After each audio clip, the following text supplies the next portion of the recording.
Good morning, good afternoon, or good evening from wherever you're watching or listening.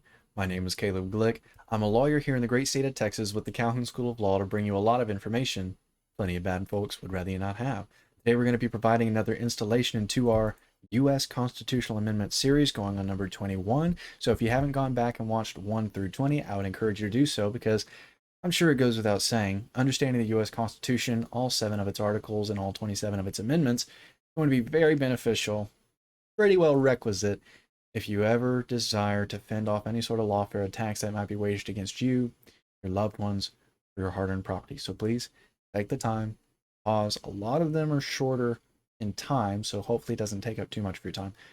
Please pause here, go back, watch 1 through 20, come back here, watch 21. Okay, so we don't take too much more of your time.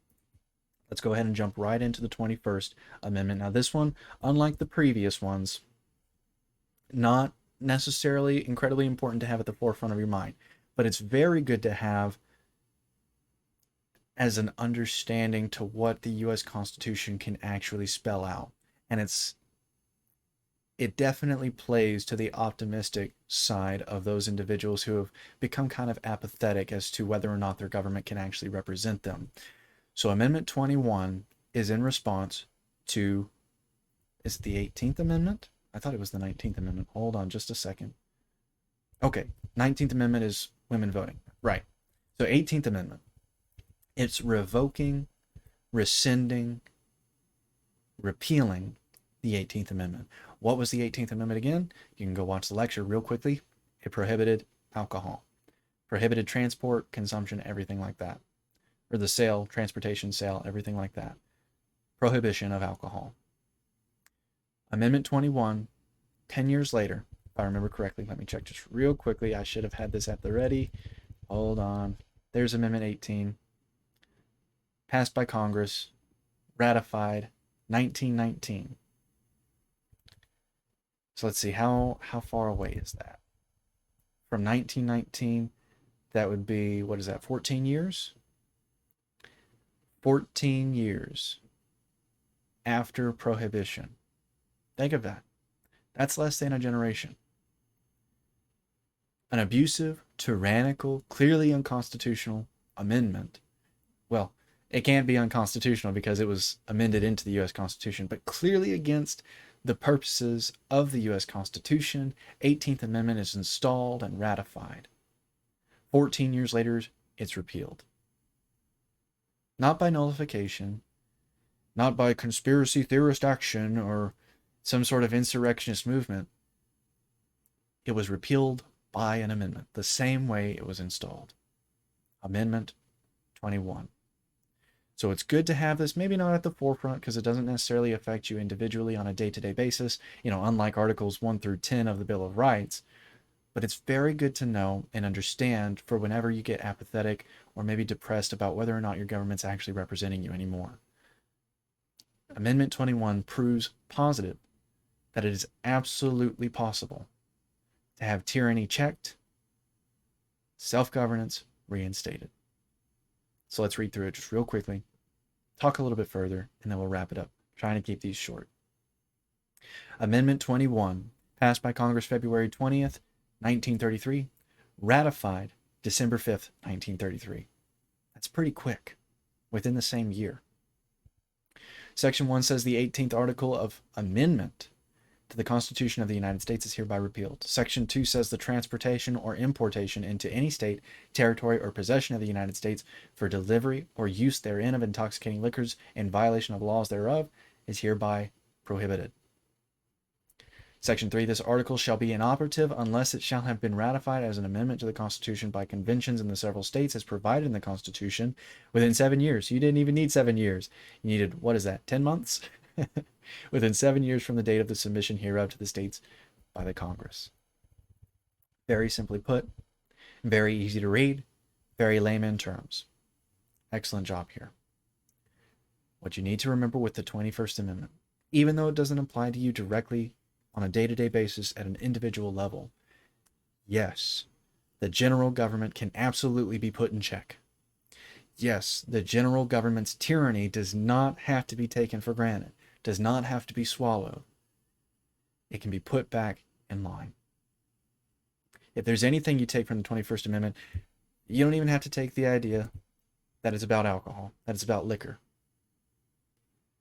Just remember, the general government thought it could be your parent, thought it could be your mom and your dad, telling you, you better not drink, you better not get intoxicated.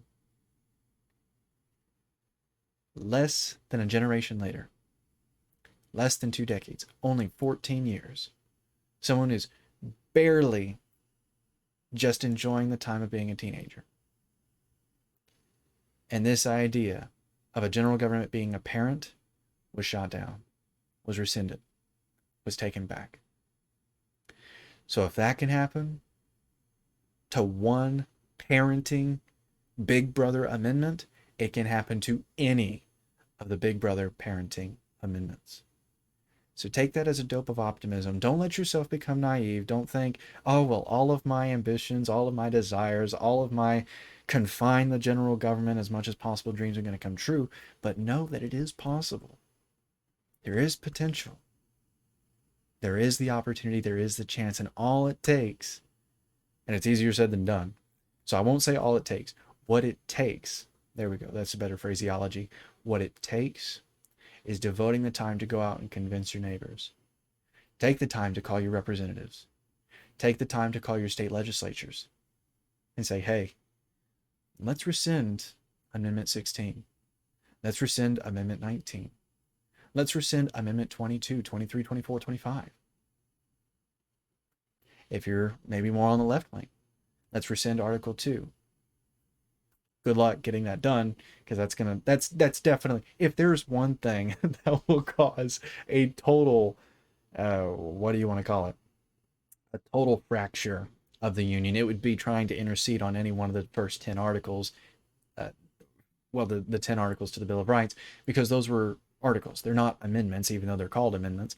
They're articles. They were presuppositions. They were prerequisites. That's the better word. They were prerequisites for the states to even consider ratifying the U.S. Constitution in the first place. They were 10 principles that we agree on, or we don't come together at all. So if you go and try to change those, you're changing quite literally the foundational fabric that even has the union established in the first place. So good luck changing Articles 1 through 10. I highly doubt you'll get any sort of progress made on them, which is why you have to make laws rather than amending the U.S. Constitution. Point being, remember Amendment 21 whenever you think, my government just doesn't listen to me anymore. The general government just is going for all power grabs, and it doesn't care what I think. It doesn't care what its constituents think. It doesn't care what the districts say, what the state legislatures say. It doesn't matter. Well, the folks in 1933 found out that that's not true. That if you do take the time, and it takes a lot of time, but if you take the time, if you're vigilant, and if you're diligent, like the founders said upholding liberty requires, then it's possible. It's possible for the tyrannical, ambitious, energetic, that's the word Hamilton used, energetic general government to be put back in check. Not by Congress, not by the executive, not by the judiciary, but by you, the citizens of the states. It's possible. It can be done. It has been done. So use that as encouragement. Okay, let's go ahead and wrap it up before we hit the 10-minute mark. I want to try to keep these short, concise, brief, just give you the information. If you have any questions about Amendment 21 or the preceding amendments, or a topic you'd like me to cover in a future lecture, go ahead and post those in the comments, because the entire point of the Calhoun School of Law is to provide you the necessary skills and information to fend off any sort of lawfare that will be waged against you, your loved ones, or your hard-earned property. I hope you enjoyed this lecture, and if not, let me know how I can do better so I can best serve that purpose of informing you. Excellent. So my name is Caleb Glick. I'm a lawyer here in the great state of Texas with the Calhoun School of Law, bringing you a lot of information that definitely plenty of bad folks would rather you not have. I hope you'll have a wonderful day. I'm not sure what the topics for the next lecture is going to be, but I'll do my best to make it as informative and entertaining as possible. As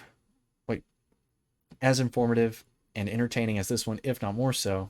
That's what I was trying to say, because the entire point, again, of these lectures is for your benefit. One more time, I hope you'll have a wonderful day. And until the next lecture, regardless of the topic, I bid you all farewell.